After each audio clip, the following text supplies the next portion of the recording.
We're joined now by Didier Morais in New York City. He's a sports journalist. Thanks so much for joining us. As we saw in Jim's piece, U.S. and Swiss authorities investigating the awarding of the 2018 World Cup to Russia.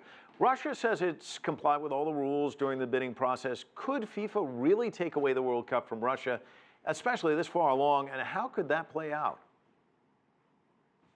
Well, it's funny because I don't think we're as far along as it actually seems. I mean, part of the reason why they award countries World Cups so far in advance is to ensure the fact that these countries can have the resources to be able to host these World Cups. And that includes constructing stadiums for the World Cup, constructing hotels to accommodate these tourists. So I know we're currently in the investigation. There's obviously the U.S. investigation and the Swiss investigation. However, the closer we draw to 2018, the tougher it'll be to remove this bid from Russia, because at this point, they've invested so many resources, and to do a revote and to make the selection, it'd be very tough in a tight turnaround.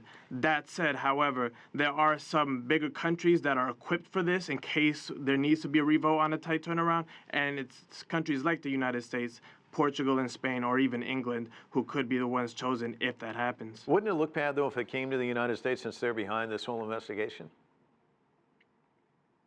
I'm sorry.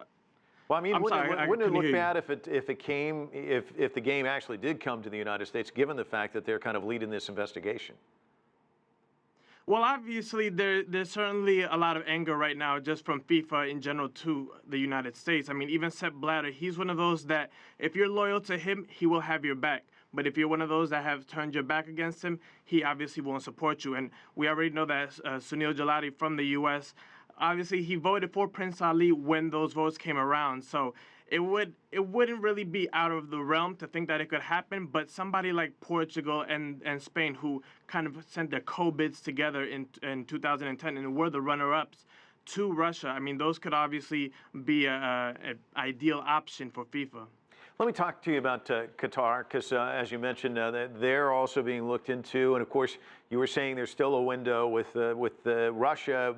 This game would be in 2022. There's been so many issues about migrant workers dying, constructing these stadiums. There have been a lot of questions about this bidding process. How about the potential that they might lose the 2022 World Cup?